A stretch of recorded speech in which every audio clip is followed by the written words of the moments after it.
Greetings, one and all. Before we get going on this here episode of Dice Punks, I wanted to take a moment to hype an album at you. Our very own Duke of Nothing, Drew, has released a whole dang album as his alter ego, Carpe Demon. It's a little rock, a little folk, a lot of sincerity, and a lot of fun, so you should check it out. He's Carpe Demon on Bandcamp, and you can check the show notes for a link. And speaking of musical performance, we've got a little extra before the theme song this time, so on with the show. Hello and welcome to Dice Punks, a tabletop role-playing podcast where we focus on playing full campaigns in less well-known systems. This week in Episode 8, the downtime of the servants of the Obsidian God gets complicated. Marker for theme song. Dice Punks. Party time. Excellent. Wheedly, wheedly, wheedly, wheedly. Wasn't quite where I was going. You guys sure. will be real sorry when I leave that in instead of the actual theme song. I, for one, will not be sorry. I will not be sorry in the least. What are you talking about, Adam? I have zero regrets. You can't blackmail us if this is the image we wanted to put forth the whole time. You know, you make a fair point. All right.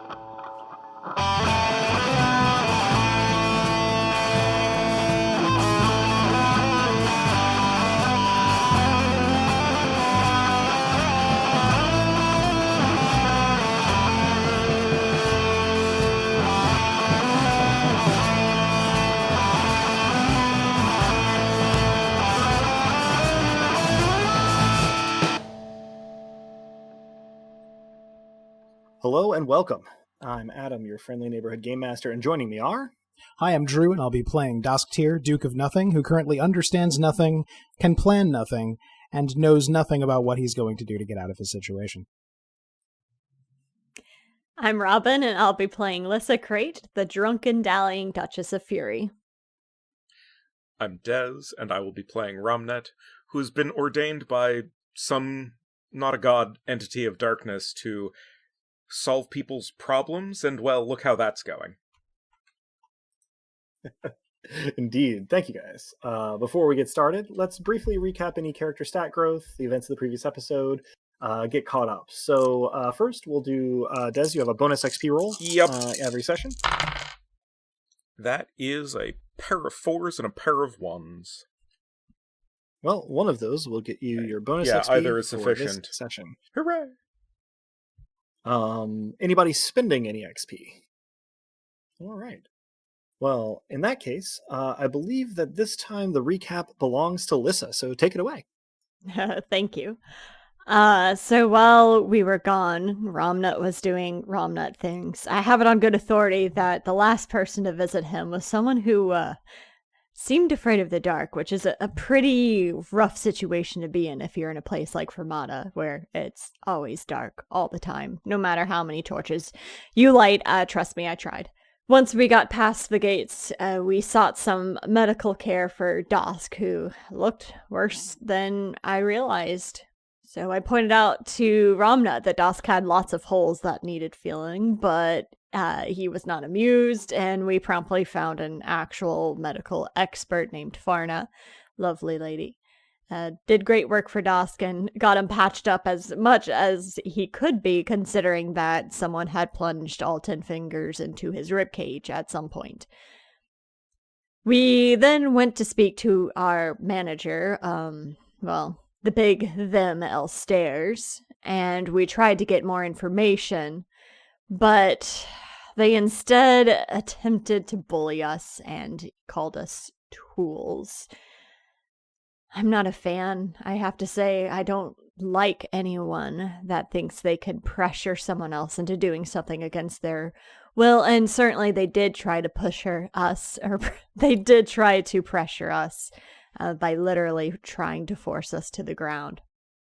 So we went to the nightcap in hopes of taking the edge off. A talk with our big boss unsuccessful. I bought rounds for everyone again and invited Kaya to share a drink with me later if she was interested. Until her arrival, I had some promising company in the form of one named Thad, but we were promptly interrupted by a grieving woman who seemed to want the sun to rise. I covered her drink at least, but I hope there's more that we can do for her. Thank you. Very well done.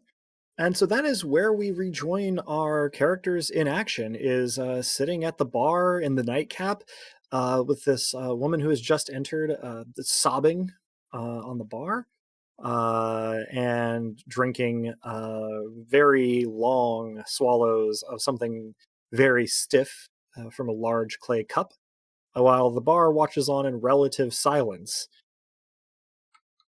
I apologize for the cat noises. Never. Cat noises are the bedrock upon which podcasts are built. They are indeed. They are indeed. And they're blessings in context. That is an aspect of darkness you have behind you there. Also, there needs to be a cat in the nightcap, and we need to name it. Anyway. I absolutely thought you were going to say we need to name it the Night Cat, but okay. The nightcat! That's so good. By which I mean it's terrible, but I approve. Right. So, I lean over to Romnet and I say, is this someone you know from work? Do I? Believe that we had established in passing last time that you may have seen this person before, but you certainly have never had a conversation with her. Not that I'm aware of. I'm reasonably certain I've never spoken with her, although there are many in the organization who I have not personally made acquaintances with. Sure. And even if you talk to her, you may not have been altogether you at the time. Even so, your skill set's probably helpful, relevant. I see that the two lovebirds are intent on talking to each other about the woman instead of checking in on her. So I kind of give Thad a pat on the shoulder and say, "Excuse me for a moment," and walk over to where. Good. I walk over to where the woman, I assume, has her head down and is crying, and kind of kneel down so I'm more at her level and less of an intimidating figure. And gently kind of rest my hand on her back and say, "Hey, are you okay? Is there anything we can do? Anything I can do?" When your hand touches her back, she kind of tenses and jumps, but she looks over at you and gives you kind of a wan smile, and she says, "I don't know if there's anything anyone can do, really. I don't even know why I'm like this. I've lived here." And she trails off, gets a faraway look. She goes, "All my life, haven't I? But if I've lived here, how do I know what the sun looks like? Oh, gods, there was something. I didn't used to be like this. And she takes a big gulp from her cup and then puts it down and sort of stares into it and goes, "It was sudden. 2 days ago, I was fine. It's just like any normal person. The dark didn't faze me. I don't know what happened, but something did, and now I can't tolerate it. Even this," she gestures around the bar, raising her voice to be heard by everyone. It's a cozy little space, but it is dimly lit, like most interior spaces in Fermata. She says, don't any of you just want to be able to see? More And than she- you. Oh, sorry. I was just saying, she tosses her drink back, the rest of it all at once. She's probably had about half a pint of hard liquor in the last 5 minutes. Ooh. She's trying to give me a run for my money. Game is currently She's smaller than recognizing you. game, yeah. I kind of keep my hand on her, but kind of do like one of those maternal rubs on the back right between the shoulder blades, and I say, "Hey, I'm pretty new here, but I definitely am not a fan of the darkness myself. So I know you don't think anyone can help you, but why don't you give us a go? I'm Lissa, the Duchess of Delight, and this is my good friend Dosk, the Duke of Everything, and Romnut, the prophet with the most." She seems to have basically phased out after you introduced yourself. She goes, "Duchess of Light? Did you say of Light?" And she grabs your collar and sort of like pulls you close. She goes, "You have to help me." I can probably make you feel better, but I need your consent for a miracle. And I hold out my hand. She laughs bitterly and says, "A miracle maybe only can help me." And she rather decisively puts her hand in yours. Okay. I lean over to Ramnet and I say, she's extremely good at these consensual miracles of hers. I will just raise my eyebrow and otherwise keep my face not so much Probably blank as the nobody is expression it looking had at been. him. No, I'm paying attention. I will remind the listener that Dosk, having lost a lot of blood, is drunker than he meant to be already. So, Oh, sure. I was saying probably nobody is looking at Thad, but he gets a thoughtful look on his face at Dosk's comment. No! You're determined to keep Thaddeus around. I'm so mad. For the record, I have not said what, if anything, Thad is short for. Right. We'll just keep making it up. Yeah, we're going to change it every time. Anyway. That was a clarification for the listeners. Indeed. So we ignore Thadric. So I am going to do lesser creation and just try to inflict her with furious joy as I have in the past. Okay. And you can do that. I would also like to point out, it was a thought I had between last time and this time, that your realm attribute can do almost anything, like any domain, while you're in Fermata. So if there is something that does not connect up to your actual estate that you would still like to be able to do, Fermata is the place when you can do it. You have a lower attribute there. I think you're both at 2, if my memory serves. I know, but within that, right, you don't have to limit yourself to your estate in order to do miracles within the chancel. Brief mechanical digression. So level 2 gets us up to lesser divinations, learning about the realm, below which is ghost miracles, making trivial changes. I would assume in Fermata, creating a local sun is non-trivial, for example. Sure, that would probably get you up to lesser 4 lesser creations. If you are trying to do something temporary, you would go with major creations or maybe even major changes if you wanted to make something more permanent. So we're talking right of the last Trump style, spending a lot of points if we want to do something that dramatic and contrary to the nature of the place we are. Sure. You're talking about using a deep miracle to get to lesser changes at your current attribute ranks. Sure. But at the lower levels, lesser creations at level 4. I was talking about level 6. Lesser changes would be word of command level stuff, or beyond that would be word of command level stuff. But if you want to do like a lesser creation, you're talking two realm miracle points, a hard miracle, not anything too big. And ghost miracles are small things, right? Making a little light above your hand, right, is the sort of thing that you can just do while you're Fermata. This is exciting. I'm going to start with trying to make her happy. Sure. And so you were saying you were going to do a lesser creation of fury for that? Yes, furious joy. Right.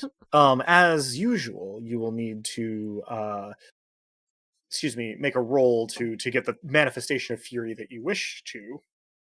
But because you are dealing with another human here, you have some more agency in how you are going to do this. So make your case to me for which role you want to do.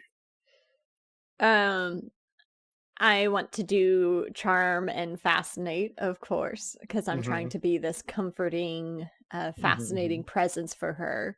And that's the principle on which I'd like to build this miracle. Okay. So that, I think, is justifiable. She is extremely distraught and preoccupied. So it is going to be assessed at 1 penalty die, which means that you'll roll 5 without your master die for this.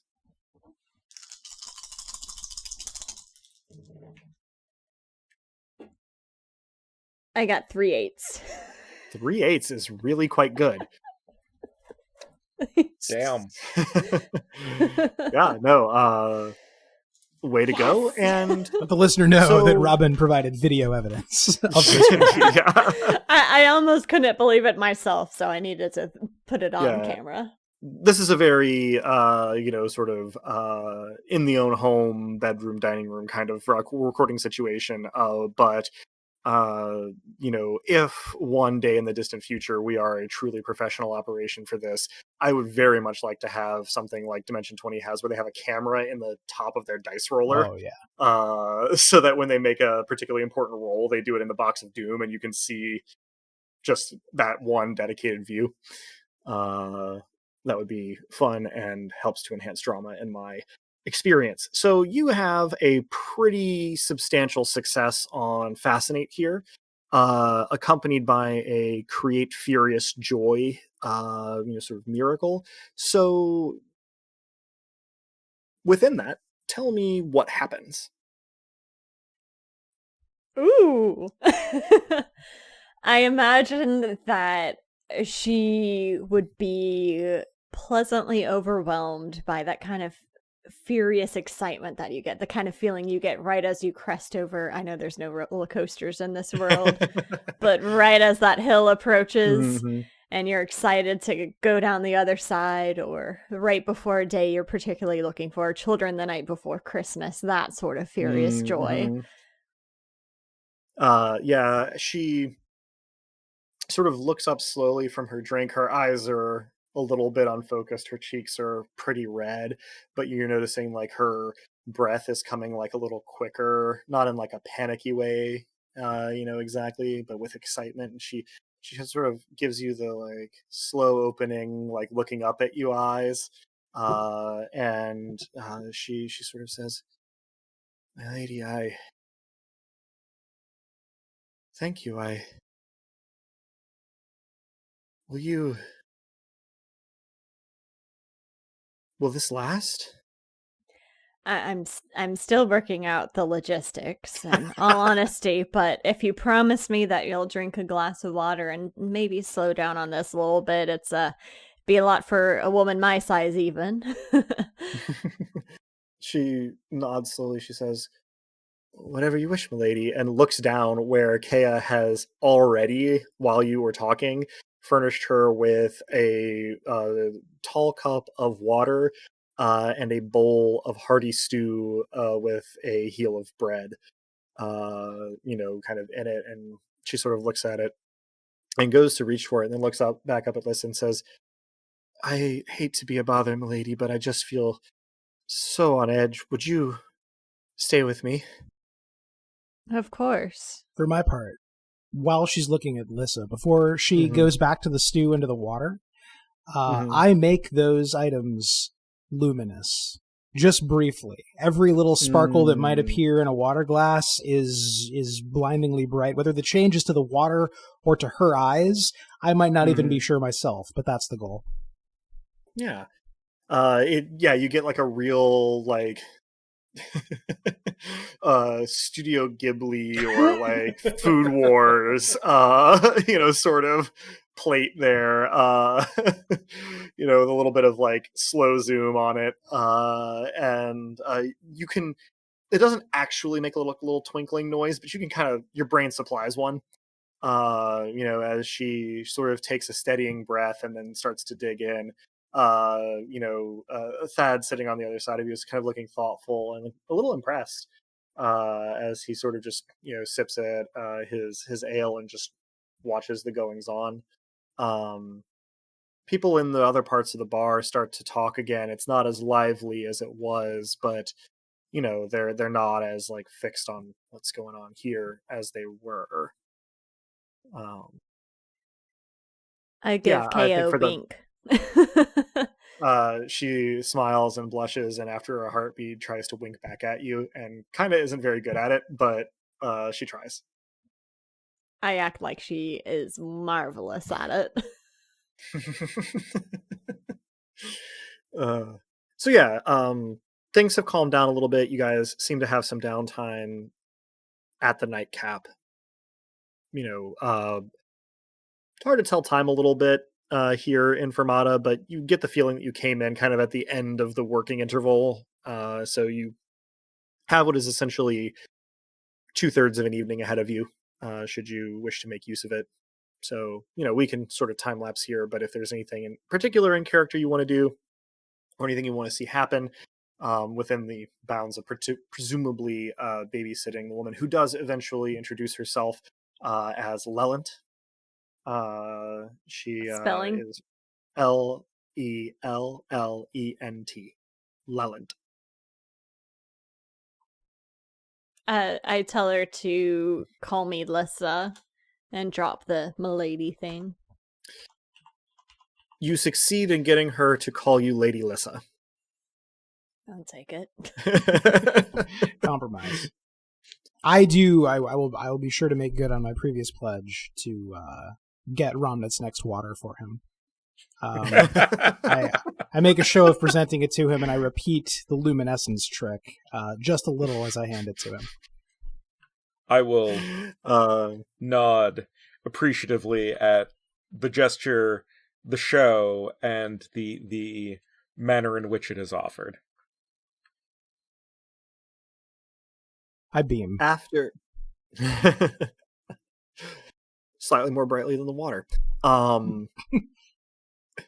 After about half an hour, 45 minutes after Leland has come in, Thad's friends are leaving the bar. They call him away. As he's heading out, he sort of leans over as he passes by Lissa, and he says, "You seem like real cool, and I'm usually here in the evenings, so just if you're interested."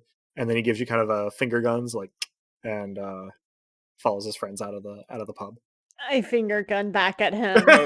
Oh, Thaddington.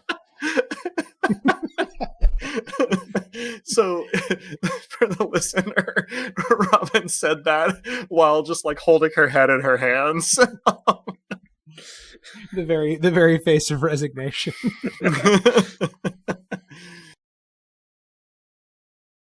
In the meantime, Leland has sort of swung back and forth between kind of contemplatively finishing her food and drinking some water, and sort of starting meandering kind of conversations about nothing in particular. She's had a lot to drink very quickly, and before she had the food, so she's kind of just existing, but it seems to be distracting her from the threat of darkness, which was kind of the goal there. And so Lissa is mostly just her sounding board until you decide to shake things up, or until she peters out. I'm a very good listener. True. Despite the slightly suggestive tone. I'm not sure what it was suggesting. That one was just true. Yeah. I'm willing to believe it's suggesting something, it's and it went over both my head and pickup Dosk's strategy. Yeah. No. I still am waiting for my drink with Kaya. Mm-hmm. Well, and so after another hour past Thad's departure, Leland starts to sort of nod away at the bar, and Kaya suggests that she can take a room upstairs.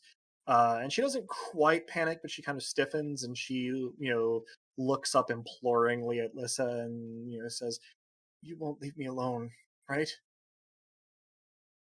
No, and I'll cover your room for the night too. And kind of slide some Lady money. Lissa.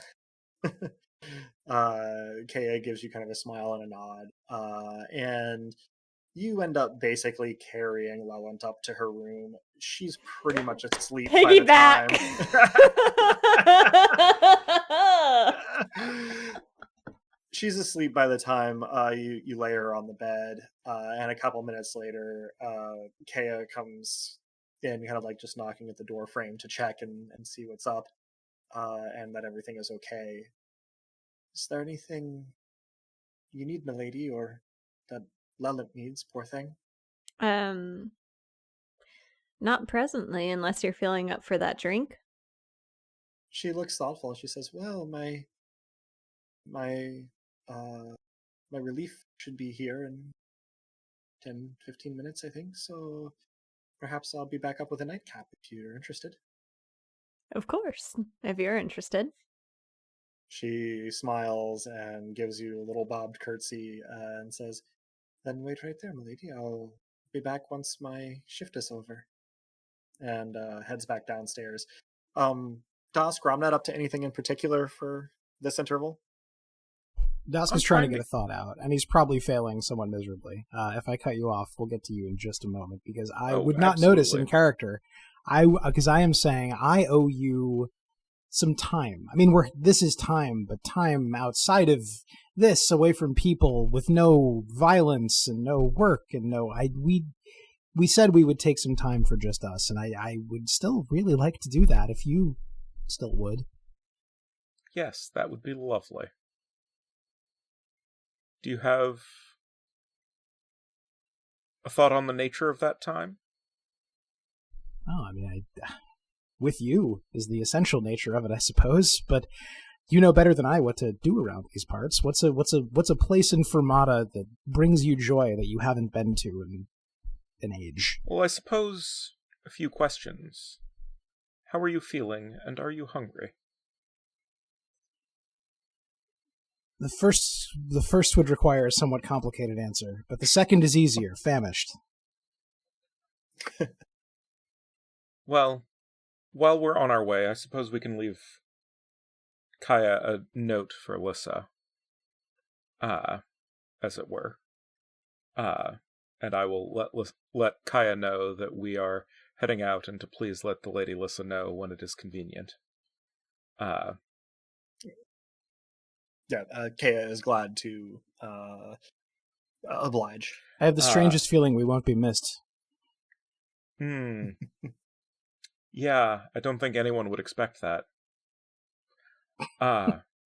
There is not so much a restaurant as a house, and not so much, it's not really open to the public. It's more the food equivalent of one of those, like, speakeasy bars where you have to know the location and the knock and the password. Mm-hmm.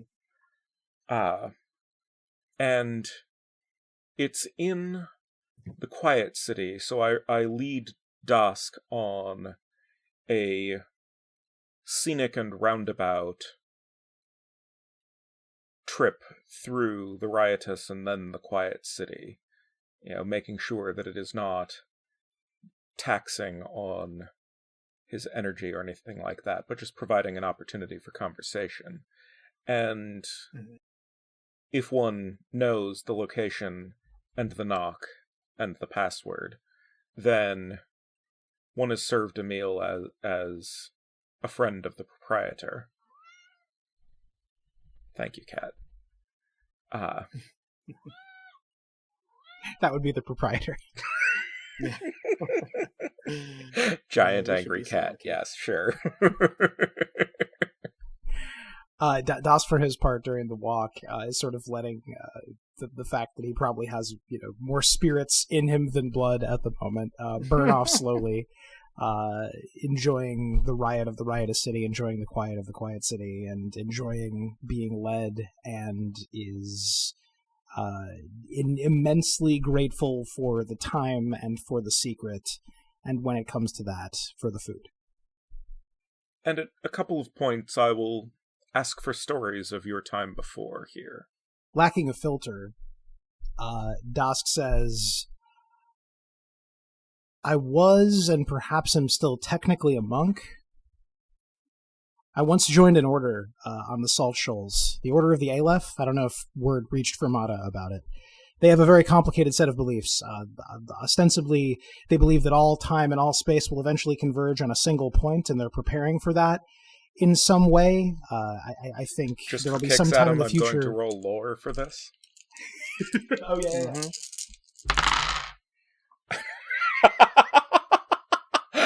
That is 4 8s. Whew!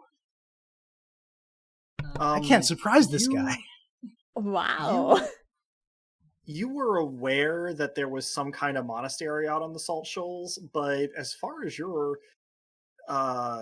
knowledge goes, nobody has ever come back to the mainland from it.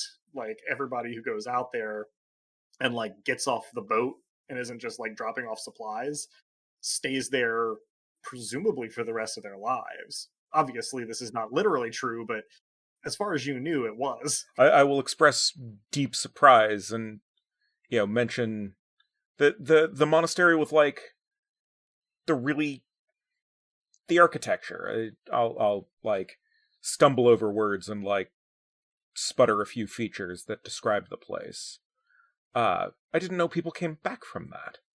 Oh, they don't. They don't recognize leaving as a valid option. I just left anyway. The Confluence is what you're thinking of. It's a beautiful place. Anyway, they believe that they must prepare for the time when time and space become the same thing. And if you ask what that means, they'll say, well, when you ask when, don't you really mean where? And when you ask where, don't you really mean how? It's a lot of that kind of thing.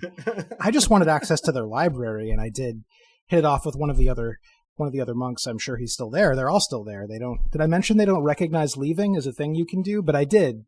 That may come back at some point to be a problem for me.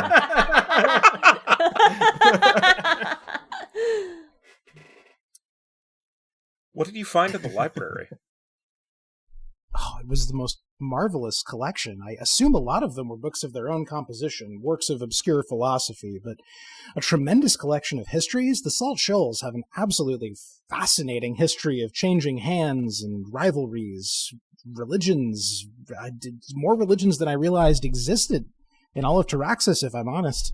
It was incredible. I feel like I read it all cover to cover, but in truth, I probably barely scratched the surface. This is actually also piggybacking, Des, on your lore roll.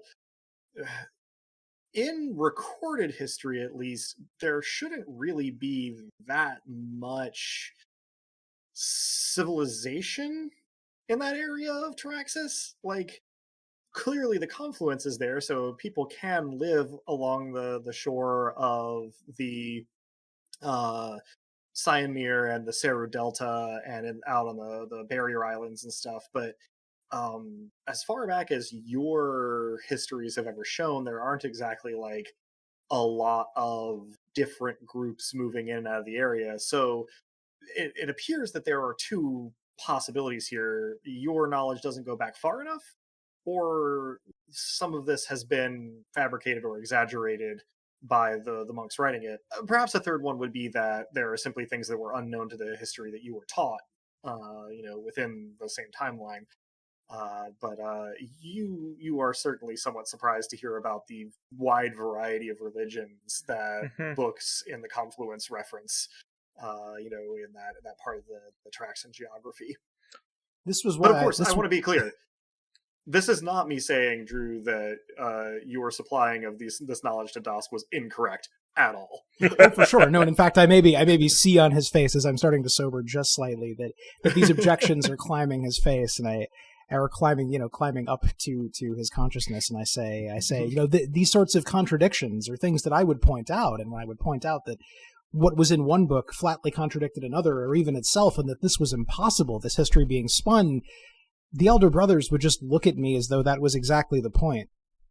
Sort of a wry look, as though what I was reading was perhaps not history but prophecy, and as though I ought to start thinking of those as the same thing.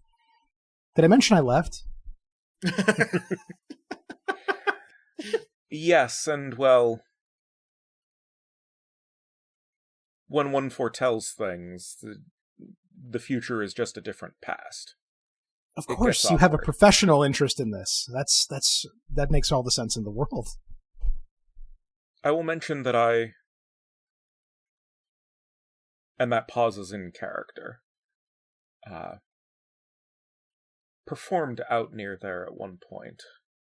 I have since, I think, misplaced some of the skill at it, but I will name a nearby, well, as nearby as can be had, relatively large city that would be on a troubadour's circuit. Interestingly enough, that would probably end up being Ferret. In that case, I've heard of it, and I probably don't have to roll. Yeah. That would be the city from which Dusk hails. So in lieu of a response, eyes once again like dinner plates. And at that point, possibly we get to the place where there can be dinner plates with things other than eyes involved. Indeed. Oh, and grateful as hell is Dosk for the presence of that. Not that he's happy to be rescued from the conversation. In fact, I'm sure it continues. Yeah. But dude is hungry. Oh, yes. Yeah. Let's jump back real quick. You guys are having a lovely dinner, and we can recap anything that is particular from your conversation there. Let's jump back over to Lissa for a moment, though, and her vigil over Leland, who is sleeping pretty fitfully, but remaining asleep, and doesn't seem to be in danger of waking when Kea comes back upstairs holding a wooden tray, with two surprisingly fine polished silver goblets on it. And she's looking a little bit sort of red, as though she is self-conscious or embarrassed. But she comes up and she says, "Milady Lissa, I wanted to let you know that your companions had gone on to dinner together and wanted me to let you know that they had left. So it, well, is just the two of us and Madame Lallant at the moment." Oh, good for them.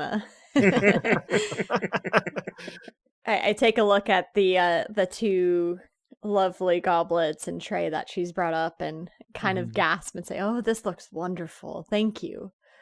"Well, it is humble fare, I'm sure, but it is what we had around."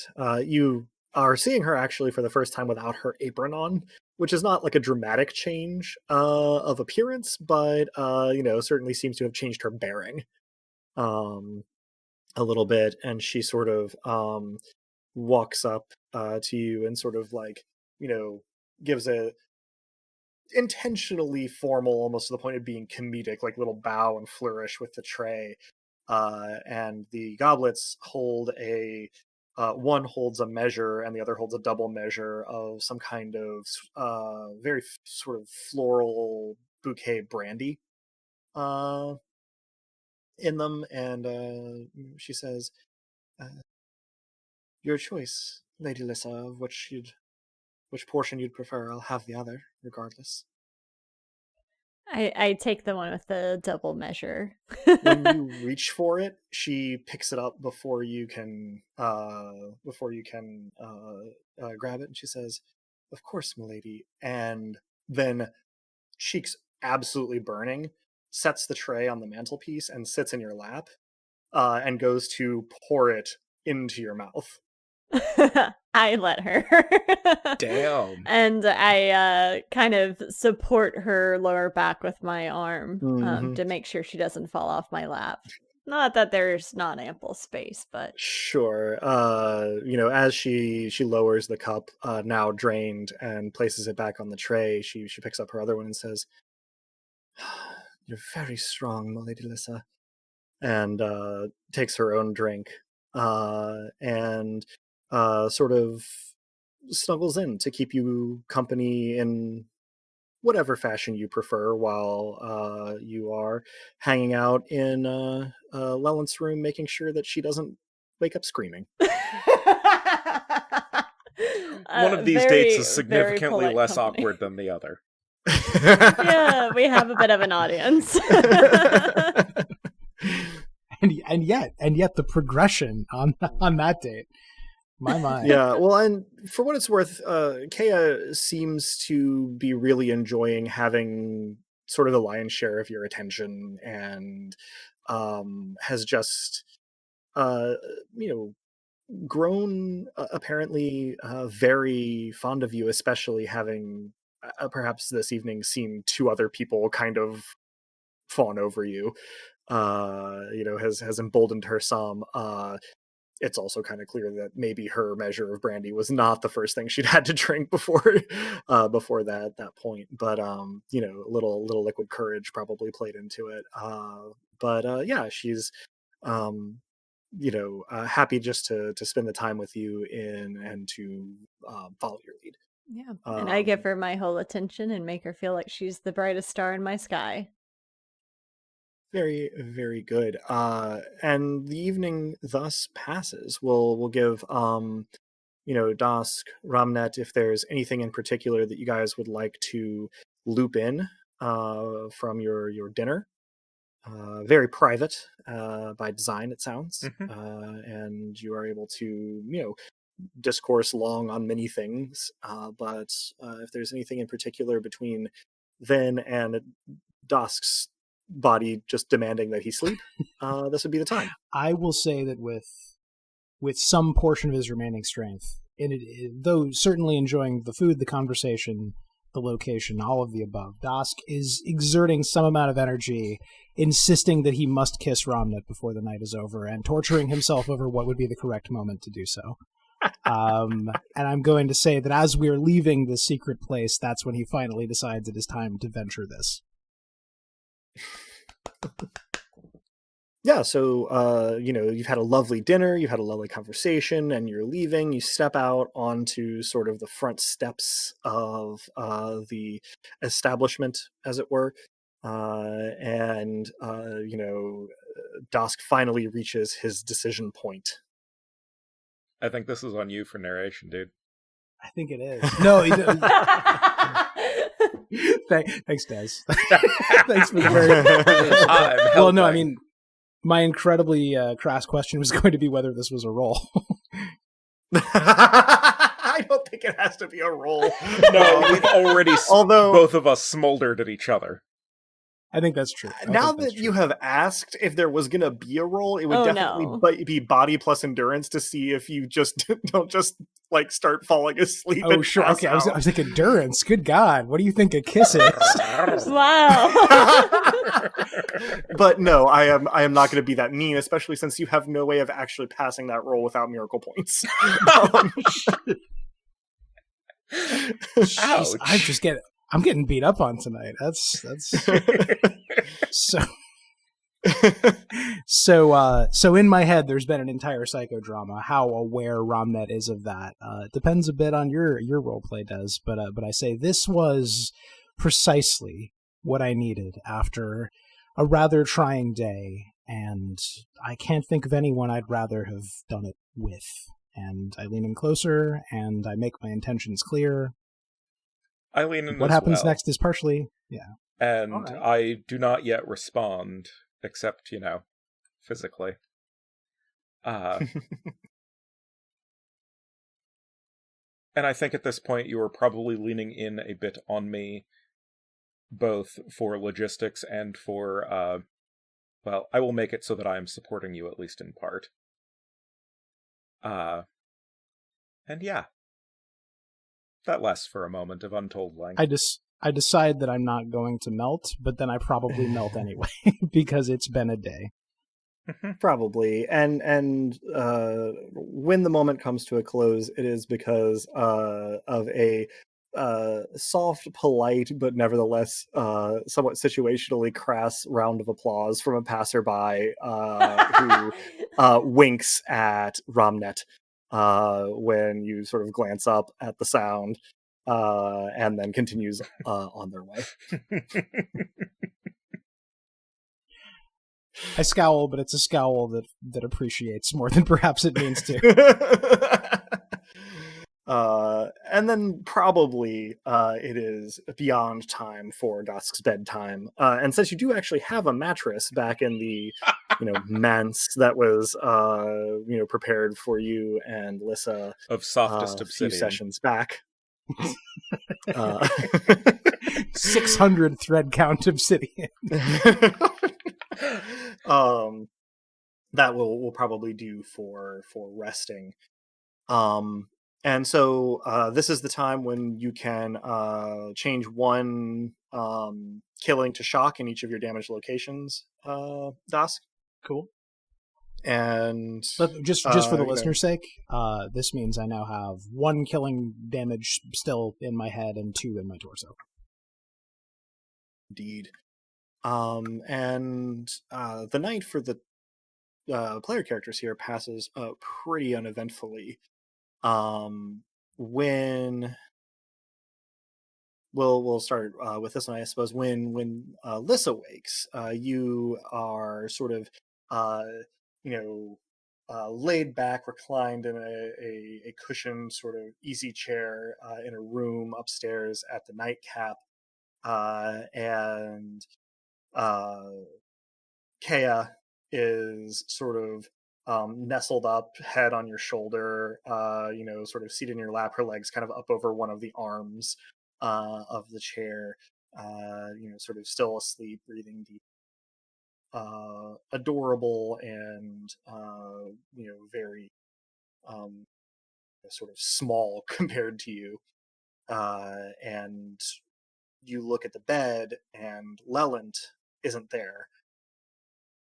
You suppress a moment of panic. She has moved at some point in the night to put her back in a corner between the wall that the door is in and one of the side walls, and she's got the covers kind of wrapped around her, and she has fallen back asleep with her head kind of on her hand, and has not woken yet. Maybe a little bit of editorializing looking back at KA, you kind of maybe give us a little self-satisfied smirk at some of the little marks along her neck and chin. Mm-hmm. This is also a moment of conflict, because on one hand, I don't want to wake Kea. On the other hand, I promise to look after Leland, so I'm not sure. There's an internal struggle going on right now. Sure. Neither is awake when you wake up, so you may have a little time of peace if you wish. Yeah. Just kind of enjoying it all. I will take a moment to enjoy it, but also mull over my course of action. After about 15 or 20 minutes of this relatively peaceful repose, you see Leland kind of start a little bit and come awake, and she looks around and she sees you and relaxes a little bit visibly as she kind of takes in the scene, and kind of pushes herself up, and you can hear like a little bit of joint popping from her awkward position as she blankets wrapped around her still, kind of tiptoes over to where you are and gives you a little like kind of head bow and softly says, "Thank you for staying, Lady Lissa. I have a perhaps unreasonable request, but I don't know how. I don't know. I've lived here my whole life, but I can remember the world outside of Fermata, not vividly, but in bits and pieces. And I want to leave. I've never heard of it being done before, but can you help me?" I give her a very sympathetic smile and say, "Luckily for you, I'm on good graces with the spirits of the gates. I'd be happy to take you wherever you please once my friend here awakes." She nods and kind of looks at Kea momentarily with sort of a little half smile, and Kea sort of like sleepily kind of settles her head against you a little more and goes, "Don't leave." Having heard the conversation about leaving partially in her sleep. And Leland sort of right. Leland sort of nods a little at that and says, "Right, well, I'm thanks to you feeling a little better, and so I think I'll try to make use of the bathhouse here. Perhaps there's heated water, and if not, well, I can still rinse and feel a little more prepared for the day. I'll try not to disturb you, but if the panic comes back, well, you may hear me from down the hall." She gives kind of a shaky smile. I'm here for you. I'm going to do a lesser creation of a light orb, since I saw Dosk do it. With that, I imagine I'll have to use some miracle points, but I'm happy to will. expend them in this case. I want a source of light to follow her, a tiny, tiny sun. Okay. A pocket sun. A pocket sun. So that's going to be 2 realm miracle points from you here for just a normal. No, sorry, hard one. To sort of, as a lesser creation, just kind of instantiate this little light that will follow her, and she visibly relaxes. This little light of mine. Sort of, bows to you again and says, "Thank you, milady Lissa. It's been good having some lords in this place, some ladies and lords, to look after us, even just for the brief time." And goes to put the blankets back on the bed, puts her boots kind of at the foot of the bed, and then heads off down the hall to the. Can I catch her before she goes and did gesture for one of the small blankets and pull it over Kea? Yeah. She'll give you sort of the underspread for the bed, and you can kind of pull it over Kea, who gives like a sleepy sigh as Leland goes to clean up. In the meantime, Dusk, when you awake in your like massive, opulent obsidian bed with a like down mattress and pillows, all sort of wrought of black silk, limited control over what you can necessarily specify unless you know ahead of time what to ask for. Here, you ache terribly, but you feel better. Just more vitality in you. You still wouldn't want to play rugby, but you're not as held together with twine as you were yesterday. You still have poultices packed into visible holes in your sternum, but you're coming back together a little Point better. of order. Is rugby actually a Yes. sport in this world? Not as such, but there are probably contact sports that vary from region to region. Fair enough. I can't imagine Dusk would be into them. Probably not. At the very I least, mean, he wouldn't might any be good at. into them. Oh yeah, sure. Yeah. A hanger on yeah. at the very least, sure. Well, that's Probably, if I had to guess, as a scion of a merchant family, you probably had to play as a youth and maybe didn't enjoy it, but maybe enjoy them as spectator sports. Yeah. Picked last for fantasy rugby every time. It was rough. I think the first thing I do is try to sort of, collect my memories of the night before, which I think are largely quite pleasant, but probably fuzzy, at least initially. I look about our opulent obsidian home and notice that Lissa's not here. I assume Romnet's not either. I assume he dropped me off. I escorted you home and then yes. went home myself, yes. Indeed, yes. So I think I examine the state of my poultices and I pull myself together and I dress and go looking for the important people in my life. Okay. So at this point, I think it makes a fair bit of sense to let time pass fairly quickly. But we can sort of hit some highlights for Lissa here. You do manage to sort of make sure that Leland is relatively stable. That Kea wakes up on her own, kind of gives you a sleepy kiss on the cheek, collects the goblets and the tray, and murmurs her kind of appreciation of having a good night with you last night, and then goes down to get her shift started and sort of freshen up a little before she has to serve customers and things. Leland is able to explain to you a little bit more that people have occasionally tried to leave. The gates pose a problem, but not an insurmountable one. Yeah, especially if you're willing to like try to swim the canals. But none of them have ever, for reasons that she doesn't quite understand, actually made it. They always come back, regardless. And she hasn't known people personally, she's just heard the stories. So she doesn't know what, if anything, they said about what kept them here.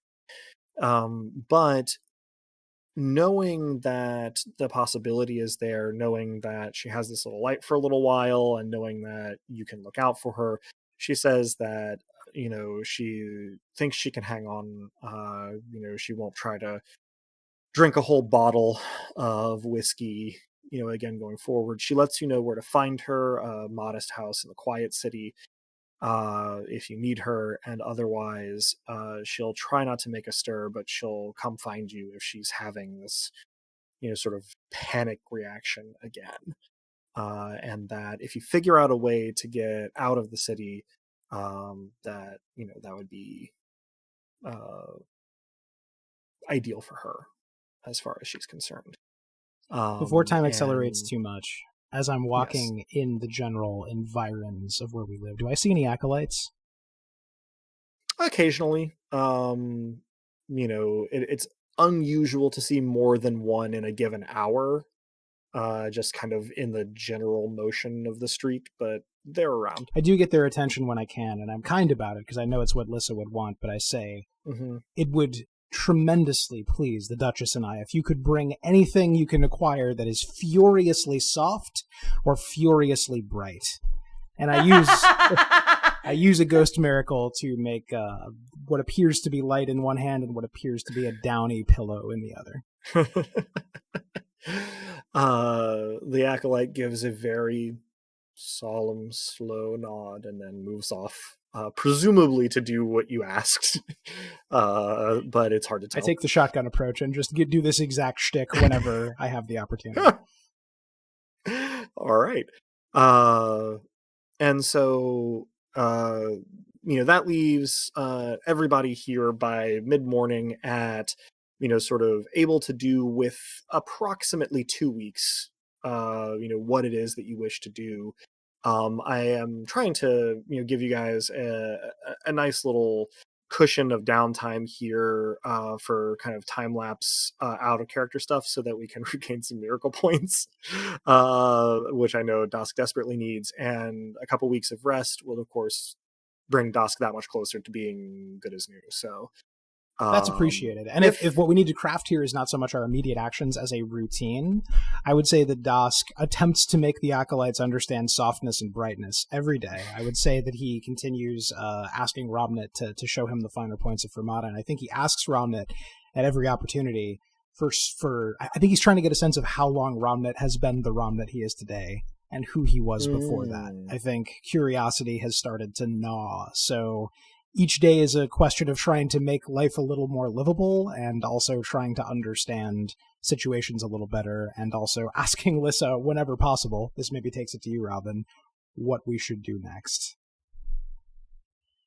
I would definitely bring Dosk and Romnet up to speed on the situation with Leland and the fact that she would like to leave, and that I would like to accommodate that, at the very least, to let her see a sunrise.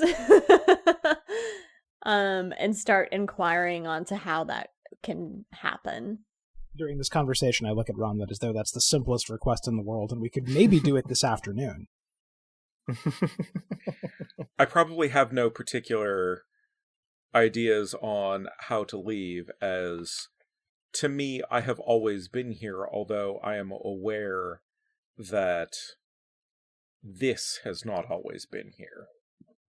And part of the conversations with Dosk allude to this without actually saying it. You will gather that I at one point was a traveling bard, and I operated out of a city that you don't know the name of, you don't recognize. Semarin, but I talk about it like it is a real place, even though to your mind it may not be or may have become not. So it might actually fall within your domain. I've been training for this, yeah, on so many levels, sure. But the amount of time that Romnet has been this Romnet is deeply unclear.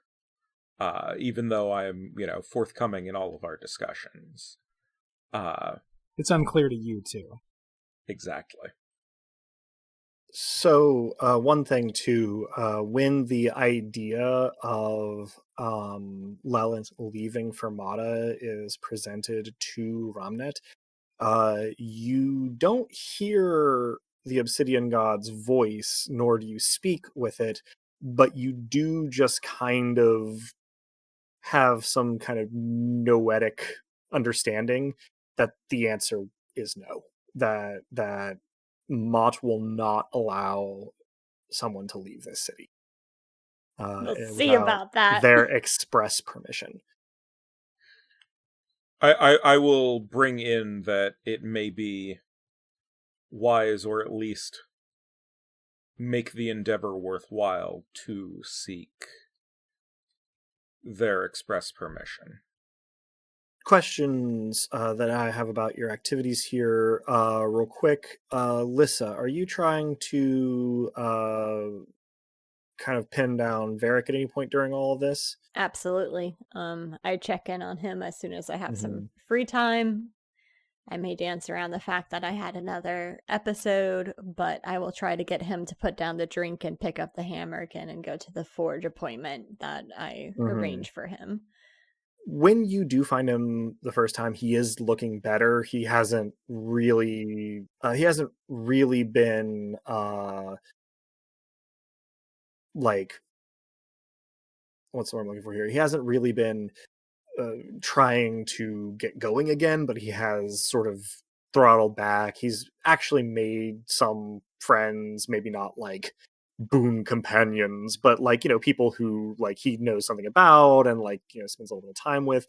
They've been teaching him a card game that is apparently unique to Fermata. That he's just been like betting pennies on, and just kind of having a good time with. And so he seems a lot more on stable footing. He's a lot easier to talk into the checking out the smithy that you point him to. He is unnerved by the suggestion that you may have, in his words, relapsed. But he tries not to let it like show too much. And seems to mostly be doing better, but even having put like probably 3 and 4 drinks down from his initial state here in Fermata, he doesn't really look amazingly well to you. It's not like he looks sick or feverish exactly, but like he looks a little sallow, a little sunken. I would check in on him frequently for the next 2 weeks, even if it's just to get him out to different restaurants and use it as an opportunity for us to discover Fermata together. Yeah, he's genuinely, happy to once he gets back to the smithy. He, seems like his attitude has improved a fair bit, and he likes your company, but he also likes going places. He also likes going places with you because you're important, and he thinks that's fun. But his demeanor certainly improves. He continues to kind of look not gaunt. He's not losing weight, but just as though he's kind of taking on an unhealthy pallor. But you can't identify anything particularly wrong with him either. He seems to be doing better by all other metrics. So, yeah. Romnet, during the span, you of course have various supplicants at various times, mostly unremarkable for your particular purposes and standards. You hear a little bit from time to time about Kethy Fall, the other Fearer of Darkness, has means enough to have basically isolated himself in his house. He has family who visits him, and he's happy enough to see them. He doesn't seem to be panicking anymore exactly, but he is spending probably about 6 times more than the average person on candles and lamp oil, Mhm. and seems to have been dedicating himself to study of some sort, according to acquaintances. Still, it's nice to be reassured that he isn't constantly on the verge of a breakdown, Yeah. as he was first ran into him. You also actually run into Rini Serica again, the woman with the sort of small changes to her body that you gave advice, to sort of pay attention to it as a gift. And she seems actually quite chipper compared to the last time you Oh, saw good. her, and proudly shows off a second thumb on one hand that she has one day, and she God, if we can build civilizations with one thumb on each hand, imagine what we could do with two. nothing koalas haven't done. So get stoned and fall out of trees. There you go. It's not such a bad life. But yeah, she's particularly pleased that the changes seem to be getting more significant over time, and sort of seems to have done a bit of a 180 on that. Otherwise, you don't get any particularly remarkable ones. There is somebody whose hair color has changed, not routinely like Rini Serica's body, but went from being sort of like a raven's wing black to sort of like a carrot red, and otherwise, no other changes, but they are not quite sure, and they are worried that it might be a sign of the obsidian god's disfavor, since it was such a bright color. You do your best to put their mind at ease, and they seem mollified. But otherwise, it's mostly on that level of not particularly world shaking Sure. issues. Could The we say acolytes- real quick, by the 4th day, let's say, I take to visiting Romnit during work hours sometimes, and on my way out I see the supplicants, and I make a candle last unnaturally long, or I make a second thumb look unnaturally beautiful. And in the meantime, I bring beverages or the Fermatan equivalent of bento boxes to be enjoyed cold. If you are ever around at Maybe breakfast, I will offer you coffee. Let's say I am sometimes. Yeah. Every once in a while, if you could roll a charm graces for me, Sure. actually, just to see how well you get on with the I can townsfolk. do that. Let me remind myself how many dice that is real quick. So that's It going is to be 5. 5. Alrighty. And that is 3 1s. Okay, but as I understand it, because you are a striking sad boy, that means that it's actually 3 7s. I'm really glad I made you say it again. Yeah, it's 3 7s. I take every opportunity that I can. Okay. Let's say I do a little Zoolander lip pout whenever I do anything to systematize that a little. just always blue steel. Exactly. I should have called the skill that, yeah. Or the advantage, yeah. So yeah, you spending some time kind of getting to know folks, like you already had sort of the sense that you were maybe preternaturally lauded and kind of accepted by the people here, but now they're starting to get to know you a little more personally.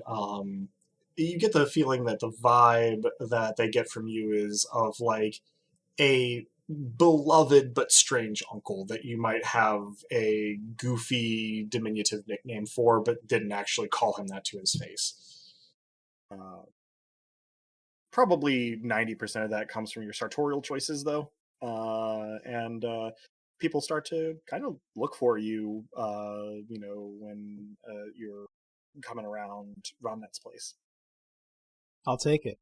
We haven't mentioned my Speaking sartorial of- choices in a while, right? But they're mismatched, and let's say as I've had some time in Fermata, I've probably collected other pieces, each of which are fine in their own right, but none of which mean much in reference to each other. So, if anything, I've gotten stranger. Indeed, almost everything you would have picked up in Fermata would be either black, white, gray, or silver. So at the very least, the shirt that had to be replaced is deepest, midnightest, outer spaciest black. In contrast to whatever colorful stuff I have on. Indeed. And while we were talking about what's going on Romnet's doorstep, I believe, Romnet, you had something you wanted to get into this time lapse. When I actually did spend some XP a bit back, I acquired the permanent attunement spell for what did we name this damn school? The Truth and Darkness. Indeed. We have not decided what that actually looks like as an attunement, but during this downtime it might seem reasonable we can figure it out off screen and then at some point have the cast go. Well, another possibility here would be that you don't actually know what the possibilities of success or failure would entail. You have found the description of the spell, you could perform it, but it is obscure enough to be missing any information on what could happen as a result of success or failure. Well then, that's appropriately unreassuring for you, Adam. That's the brand. Yeah, no, it really is. So the pool for this is 6 and a master die. So yeah, having the master die in sorcery does help because you have control here over your circumstances. So you're not going to be like trying to perform this attunement spell on the lip of a volcano and losing your master. Right. So you will, excuse me, by necessity succeed and probably not suffer the imperfect attunement, particularly horrible.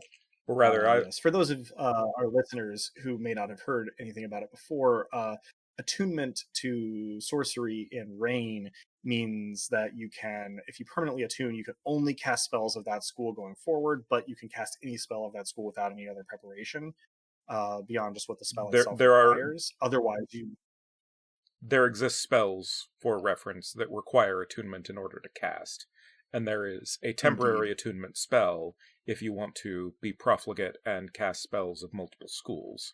However, Adam, in his patience with me, has allowed me to construct a school of magic for Romnet out of existing spells of a couple of schools in the rulebook. Indeed. So the nature of attunement then is if you attune permanently to one particular school, there is some kind of change that goes along with it. My favorite of which is the body enhancement school of was it equine kinship, I think is what it's called, something like that. If you attune permanently successfully, you just become a centaur, like forever and ever. You just have the bottom half of a horse and all of the benefits and drawbacks that come with that. However, if you imperfectly attune, some parts of you turn into a horse, but maybe not the ones you'd want. You may have hoof hands, you may have a horse head and be unable to speak for the rest of your life. Depends on the caprice and cruelty of the GM. Indeed. There's one about birds in the core rules that even if you get it right, it comes with some fragility to it. But if you get it wrong, not only gives you hollow bones, but you can't actually fly with them because the wings that you grew were maybe on your wrists or, coming out of the top of your head instead of in a place where they would actually be useful. I just pictured you becoming one of those awful cherubim from Baroque paintings that were just baby heads with wings on them. I was also picturing the crow demons from Dark Souls. Yeah. These are the same picture. More or less. So in any case, all of that is to provide context for what Ramnet is about to do here, which is use relatively, sort of sure thing magic to permanently attune himself and undergo the required changes to his chosen school. And I suspect the most appropriate place for this would be in the well chamber beneath the manifestation. Very much so. That place where there is no light, and is in fact usually the opposite of it. Remind me one more time what name we settled on for this school? The Truth in Darkness. Truth in Darkness. I see where it is now. Thank you. The Truth in Darkness. I will also mention, before I undergo this thing, to Dosk and Lissa that I'm going to be doing this. And hopefully I will not be too terribly changed. There are mentions in the spell of changes, but the text is woefully unclear. That sounds about right.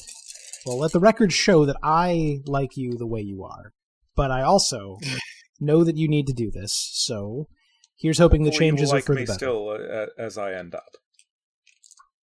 I wouldn't worry too much. So that I give Dosk finger guns. So that's a pair of 10s on the roll, which means that with the master die, that's 3. 3 10s. Excellent. So obviously it goes off without a hitch. You take yourself down in solitude to the heart of the chancel in the cavern beneath the manifestation. You perform what is, frankly, a silly number of arbitrary steps in this spell. It takes most of a day, and as you perform the spell, it gets darker and darker and darker. In having started from no light to begin with. Exactly. It is almost certainly in your head rather than in the actual space, but experientially more or less the same.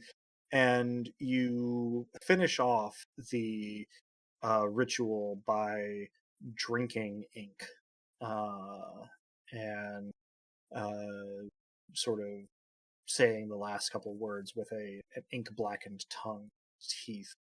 And then you feel as if all of the gathered darkness rushes into you: eyes, ears, nose, mouth, every possible point of entrance to your body.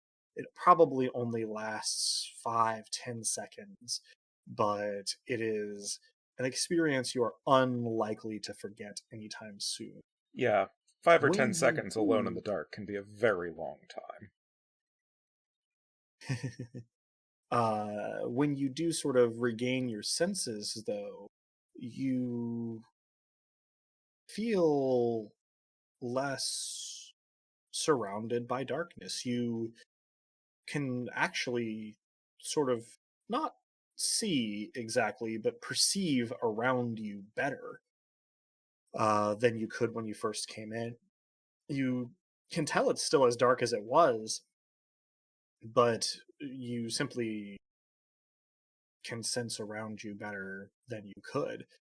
It is not immediately apparent what changes may have taken place in your self, your physical self, but you know that they must have taken hold, as you can sort of feel the kinship with the darkness around you of the successful spell happening, and you don't feel as though you have been meaningfully disabled in any way.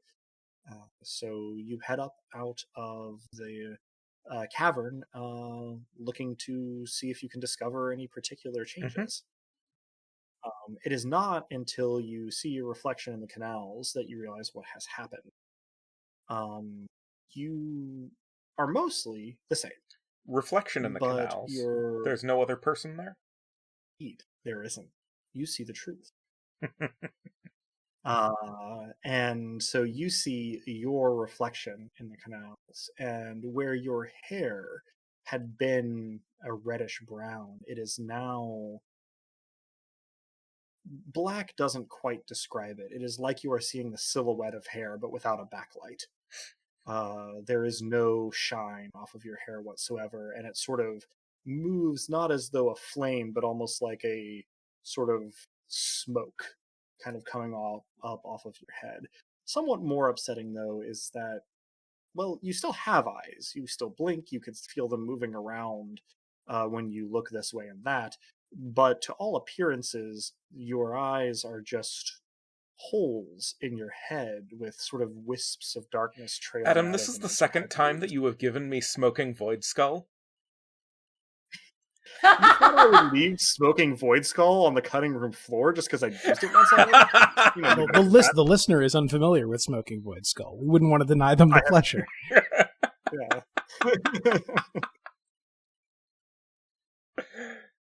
And for what it's worth, this time you do still have eyes. They just can't be seen beyond the smoking Void Skull. Okay. I'll take that, honestly. Like, that's an improvement. Well, and it, it's perhaps remarkable how little attention the change draws. Yeah, well, we'll see how Dusk reacts. But indeed, you may add the perfect attunement to truth and darkness to your advantages. Excellent. All right. So, a couple of things of housekeeping following on that. By the time we get to the end of this couple of weeks, Dusk, your health is back to normal. A little faster than it would otherwise be if we were keeping track of it, but same I've difference. been living well. Indeed. Both Dosk and Lissa have recovered their miracle points. So up to what you had bought at character creation. And sorry, real quick, does that mean my damage is gone, or that it's just all shock damage now?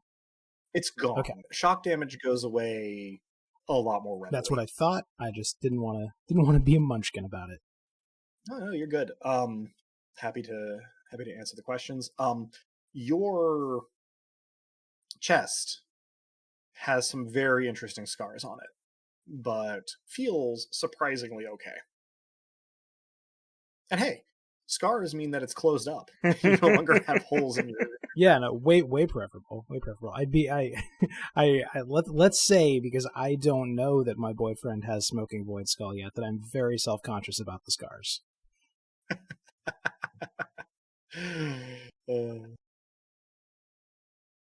Okay, one more logistical-ish question for Lissa.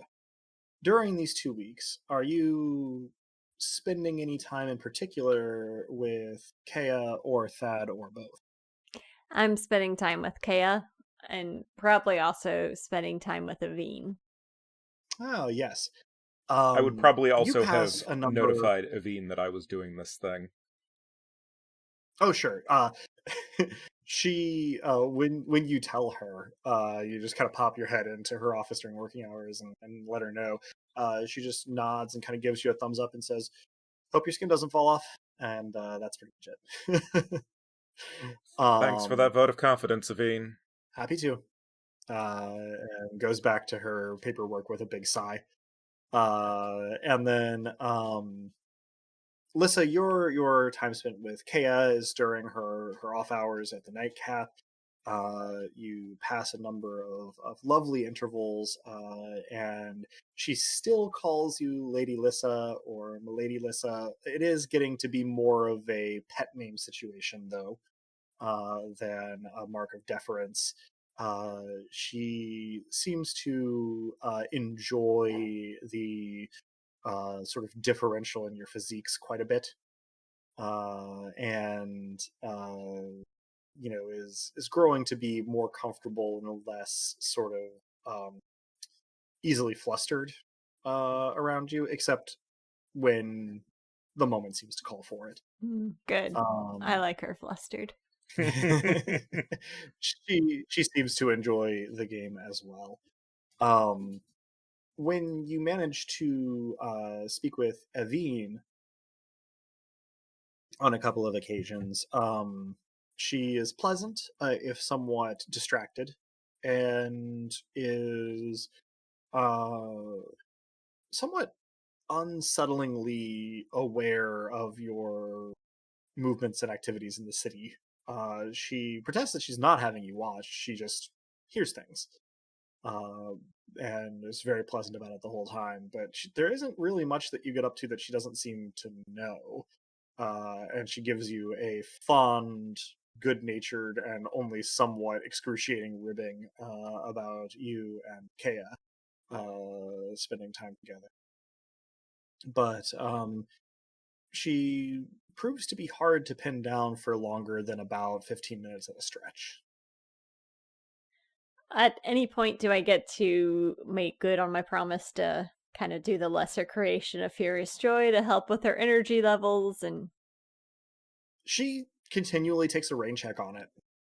She doesn't seem like she's trying to get out of it. She just, is always like, oh, well, it'll have to be another time. Sorry, it's just got this thing coming up, and then she's off. But yeah, it's a little confounding. Interesting.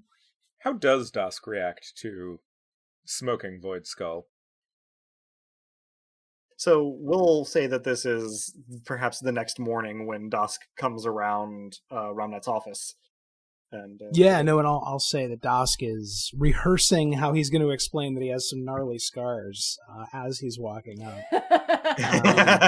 He's got he's brought some manner of let's call it like ice. We may have invented iced tea because we know that cold is necessary, but Ramnet finds the good coffee, so Dusk has some lovely Earl Grey in hand and drops it upon seeing Smoking Void Skull. Makes an attempt to catch it, makes a mess of things, and then says, having taken a moment, it's not a bad look for you. Well, I'm glad to hear. I was a bit worried. I no longer see other people in the canals. I see my own reflection. Wait, really? So when you see the you in the canal and it's you, the eyes are the same. Are there still eyes back there? To the best of my knowledge, I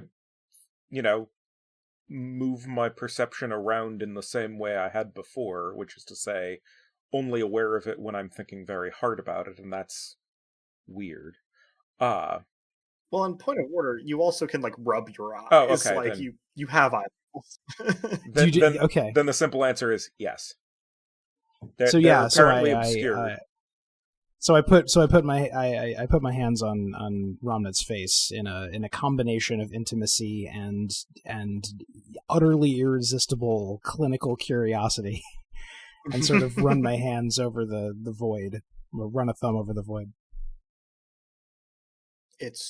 There's a cool sort of like you've put your hand in front of like a dry ice fog machine, and there doesn't feel to be anything there. I say, somehow it's only made you more you.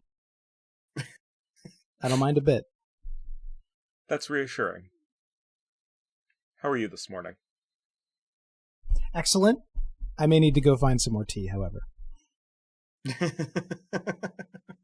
For the record, too, Ramnet, your petitioners, constituents, and parishioners, I guess may be the word for it, have very seldom commented on the change to your hair and eyes. Fair. Are there any other things that I notice other than apparently slightly better vision? Or more accustomedness to the darkness? Yeah, you don't really need things like candles or lamps or torches anymore. You notice that your vision gets sort of more monochrome the darker it gets. And additional light helps you to perceive a broader, richer spectrum of colors. But it also hurts your eyes after a while. If you've got one candle, you can go for a couple hours without really feeling the pain to your eyes, but if you light like 2 or 3 lamps or a mirrored lamp or something, like it's probably only about 15 minutes before you're like, I really gotta just like get rid of that. Okay. So yeah, probably the general Also, light level is lower and also generally fixed behind me. as for your hair, it's not like your eyes where they appear to be gone but you can still feel them. It's just like running your hand over your head is just, it's like running your hand over skin that has dry ice smoke over it. It's only moderately disconcerting. Yeah. Does keep you from getting like, hot and needing to like open a window or like, dab your forehead or whatever. Just it actually a does dashing fog machine.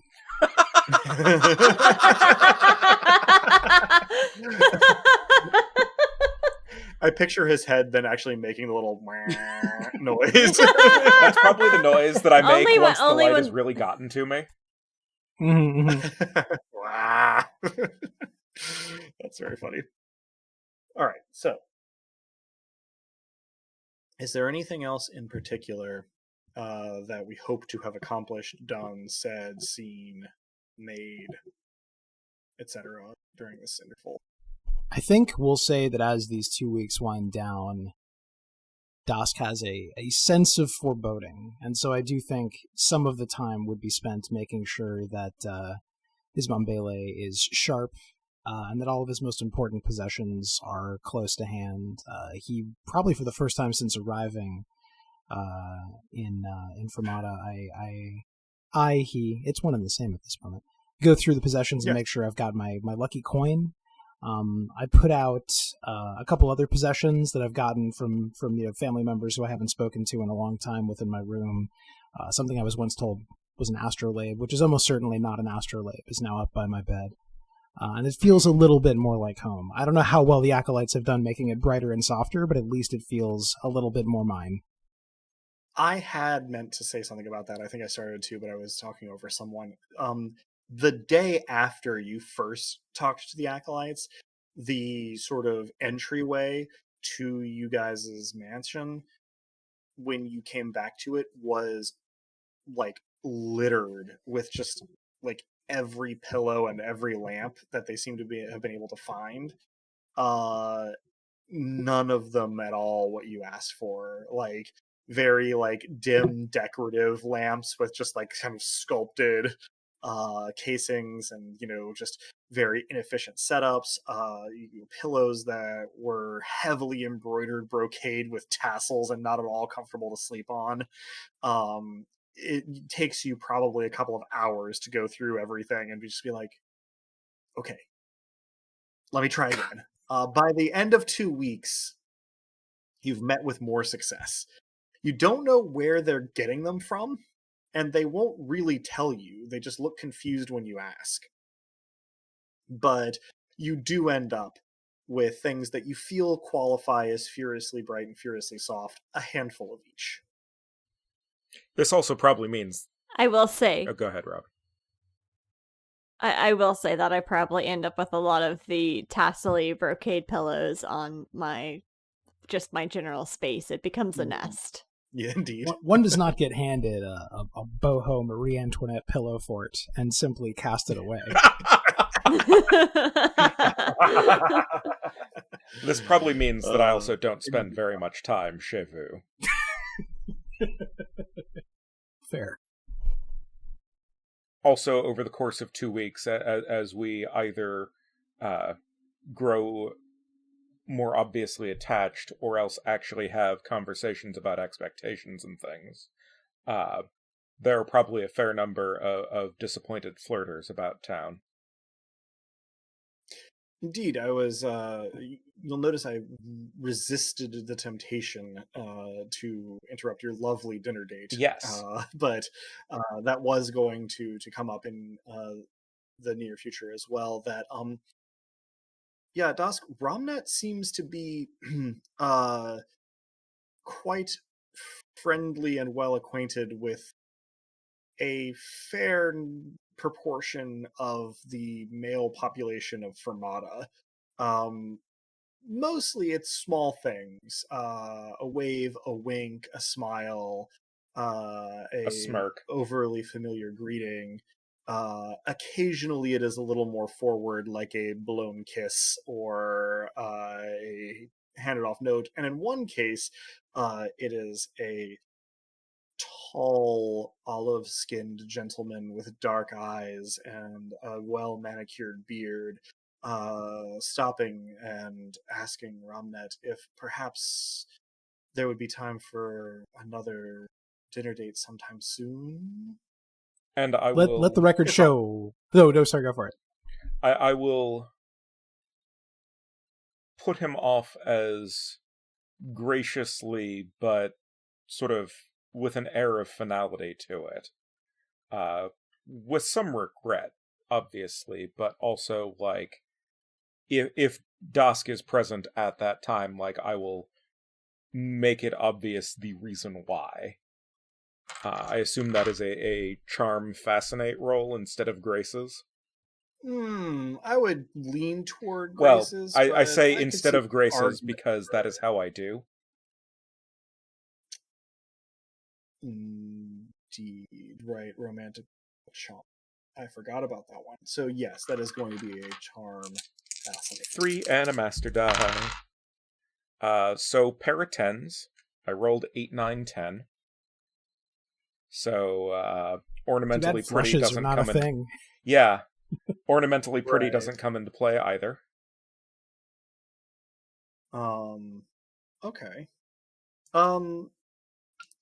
He seems disappointed and like he might say something else for a moment, but then he just kind of goes, well, for what it's worth, I am loving the new look. You know where to find me. And he sort of gives you a, deliberately sort of drawn out wave as he heads off. I will sort of nod my head in understanding and turn back to my conversation with Dusk. Sorry about that. Now I, Drew, a mature adult in his mid-30s, would now initiate a frank conversation about what we are to each other, but Dusk does not do that. Right. Dusk feels a furious quantity of jealousy and refuses to show any of it, and says, "No, you're quite popular. That's plain." That furious jealousy pings on Lissa's radar somewhere in the city, though she's not quite sure why. It probably does, yeah. Popular is a way of putting it. It was a way to pass the time while I didn't have any particular attachments. Well, I liked the look first. Indeed. I will try to behave reassuringly without actually, like, verbally reassuring you, because that seems at the moment likely to backfire. I absorb the reassurance like some sort of reassurance-absorbing sponge. I don't know why I said that, but that's what I am right now. So, that same evening at the end of this interval, Lissa, you are headed to the nightcap for a rendezvous at the end of KAI-uhs' shift. Arranged when next to meet after your last dalliance, and you walk in and you see one of the other servers there, a young man with sort of flaxen hair, looking a little bit worse for wear, and he looks up and sees you and just says, "I'll be with you as soon as I can, milady," and bustles off. There doesn't seem to be any sign of KAI.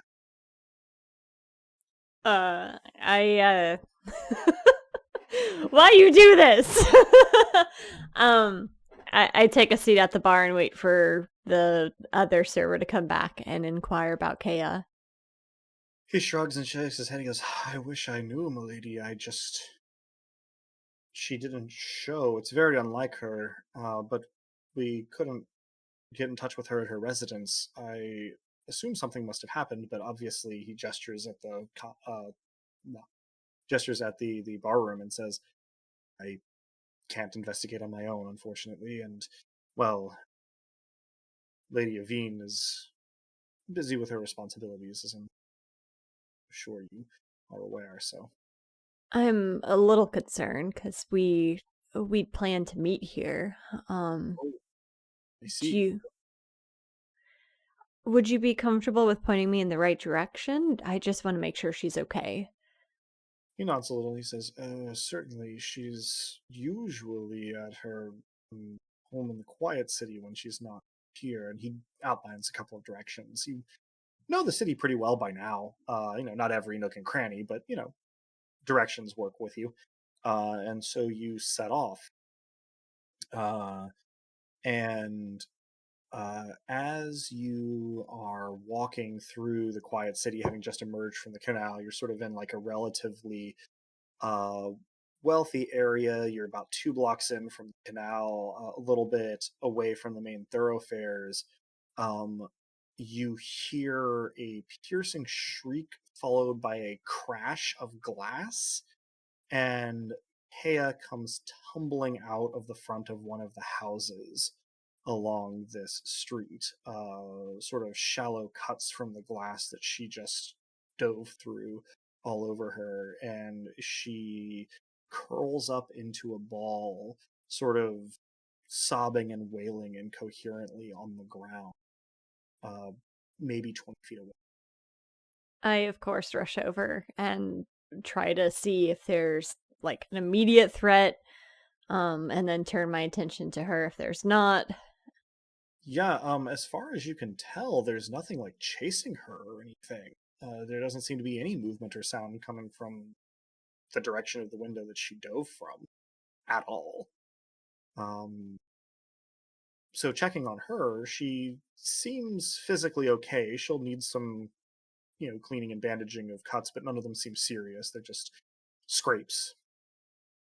Her clothes will need to be mended in a couple of places, but aren't in danger of falling to rags. Mostly, she just seems terrified.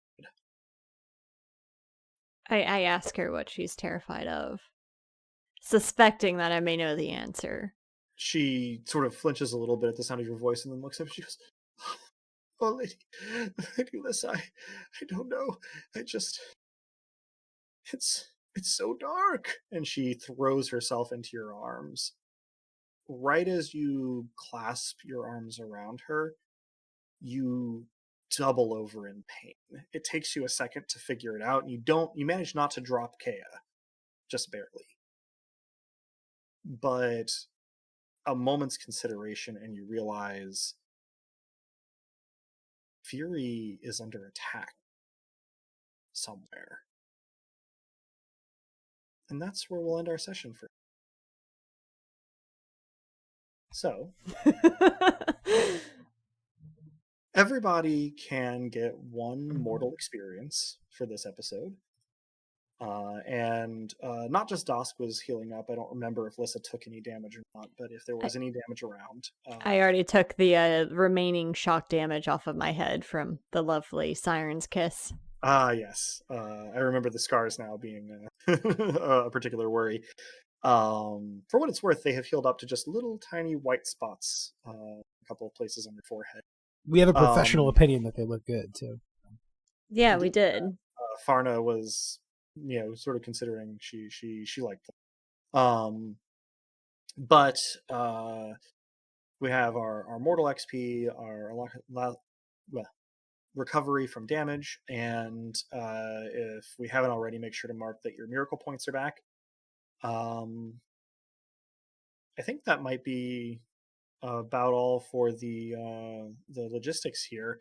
I presume that next time we'll start with gathering the posse to figure out what's going on at home and abroad.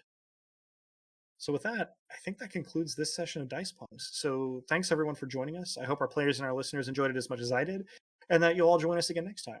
If you're hearing this now, then you probably know where to listen to this, but we can be found almost any place one can listen to podcasts, as well as on the wider web at dicepunks.com and on Twitter as @dicepunks. With that, I think we're ready to say farewell. Say goodbye to the kind folks at home, players. Thanks for listening, everybody. I know I'm going to aspire to be as loving and as intense as Dosk, but a vastly better communicator. Yeah, thanks for listening, everyone. Just so you know, oh no, I can't make this pun work. I was gonna say I care a lot about you, but it just was not. No, that's perfect. No, hold on, no. Let's you just put a beautiful vase on the table and you're pretending it's something less than perfect. I care a lot about you is perfect. And remember, listeners, if you trust in the truth and the darkness, then you will find a home there. And as the poet once said, you can feel his heart, but you know he's mean. Some light can never be seen.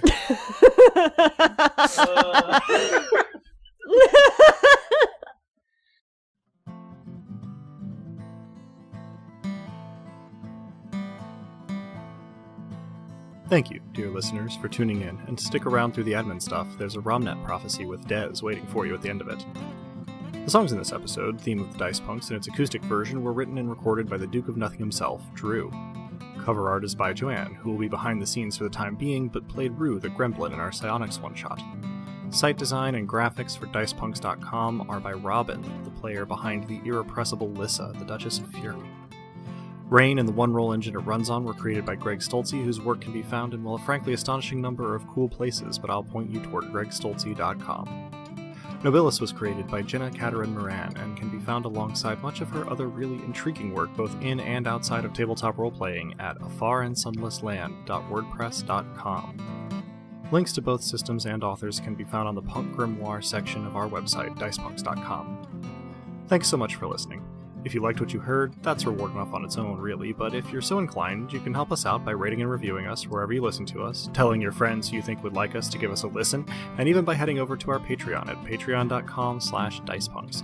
We have fun rewards available to backers, including a patron-only Discord and access to the Dice Peaks after show for episodes 1 and following.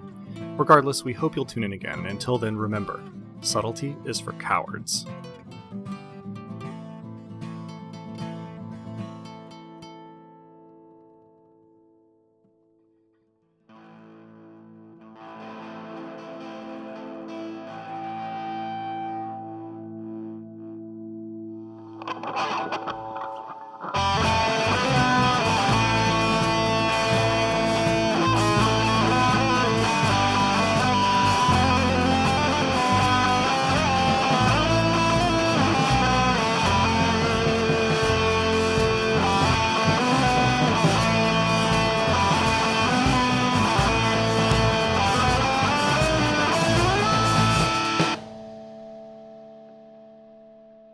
If someone greets you with, "Be not afraid," you may be certain of two things. One, they are divine, and two, they are trying to override your better instincts. Be afraid, dear mortals, and hold out hope that the obsidian god may spare you.